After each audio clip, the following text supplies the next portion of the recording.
everyone for coming to tonight's show. This is Julia Anderson with Real Talk.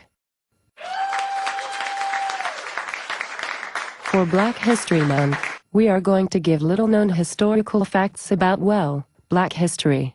Sitting in our chair tonight is Dr. Stephen Miles. Welcome to our show, Dr. Miles. Thank you for having me here. Tell us a little about yourself. I have a PhD in history with an emphasis in sports history.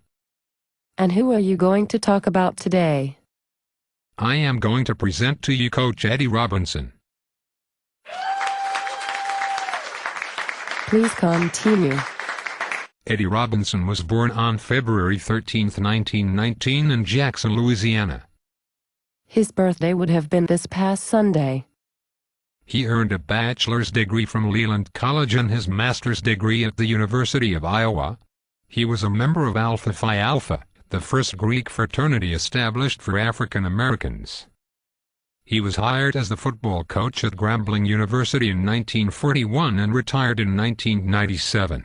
That is 56 years at the same college, which is unheard of. He broke the all-time record for wins at a Division II school with 408 wins. The record he broke was owned by Paul Bear Bryant. That is interesting because Bryant was one of the last coaches to bring African American players on his team. His record was broken by an African American from a historically black college. That is indeed true. While other colleges had African American players in the SEC and other conferences as well, Bryant claims the racial climate in Alabama didn't allow him to recruit black players. It wasn't until the Crimson Tide got their butts kicked by USC in 1970, a team that had many black players, was Bryant able to talk the powers that be at Alabama into bringing in African American players. Funny how getting beat changes people's minds about things. But for road games, Coach Robinson would make sandwiches and pack food for the players because black people were unable to eat at restaurants along the way. Coach Robinson coached more than 4,000 players, with more than 80% graduating from Grambling. That statistic is unheard of. Robinson would go to players' dorms on a regular basis and make sure they were hitting the books. Of those 4,000 players, 200 went on to play in the NFL, with 4 of those players, Willie Davis, Buck Buchanan, Willie Brown, and Charlie Joyner, going to the Hall of Fame. He coached the first black quarterback to ever start a season opener in the NFL, James Harris. He also coached the Super Bowl XXII MVP, Doug Williams.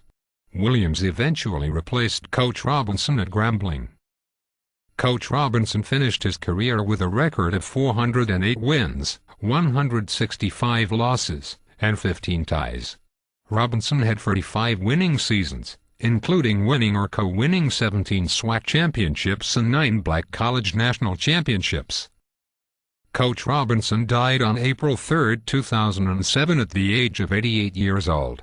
Many of his former players say they learned as much from Coach Robinson off the field as they learned on the field. Thank you, Dr. Miles, for this presentation. My pleasure. Thank you for allowing me to be here. I want to thank you all for coming to the show. This is Julia Anderson with Real Talk. Bye-bye.